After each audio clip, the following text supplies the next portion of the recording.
Oggi voglio parlare con te di un aspetto del minimalismo che viene spesso trascurato, ma che secondo me ha un impatto enorme sulla vita, ovvero le relazioni personali.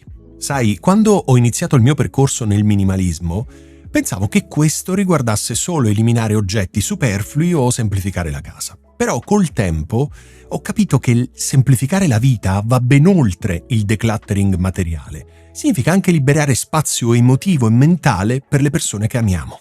Ti sei mai sentito così impegnato da non avere tempo per gli amici o la famiglia?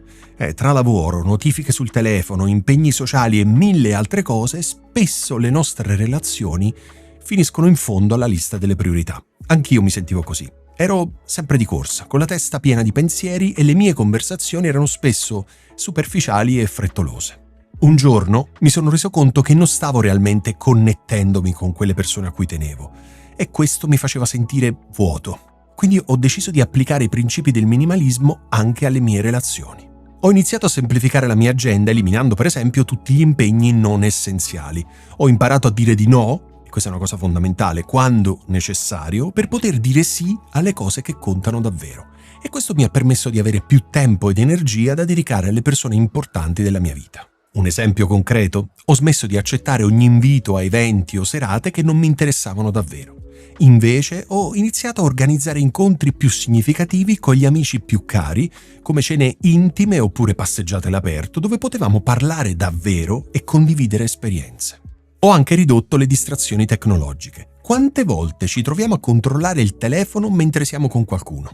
Ho deciso di mettere via il cellulare quando sono in compagnia per essere pienamente presente. Questo piccolo gesto, apparentemente piccolo, ha reso le mie interazioni molto più profonde e sincere.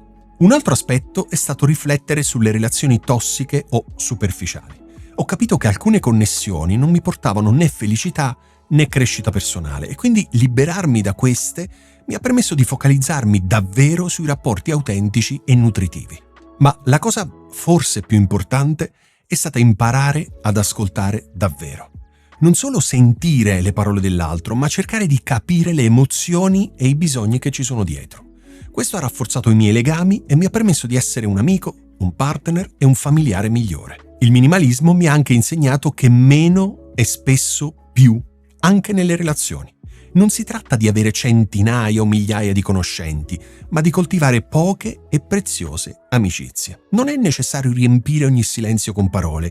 A volte condividere un semplice momento di tranquillità può essere estremamente significativo. Se ti senti sopraffatto o distante dalle persone a cui tieni veramente, ti invito a provare a semplificare. Riduci gli impegni non necessari, metti da parte le distrazioni, dedica tempo di qualità alle relazioni che per te contano davvero. E ricorda, le connessioni profonde non si costruiscono in un giorno, ma ogni piccolo passo può fare la differenza. E il minimalismo può essere uno strumento molto potente per aiutarti in questo percorso. Grazie per aver condiviso questo momento con me. Se vuoi raccontarmi la tua esperienza, fallo pure nei commenti. Come il minimalismo potrebbe migliorare le tue relazioni? Mi piacerebbe davvero sapere che cosa ne pensi.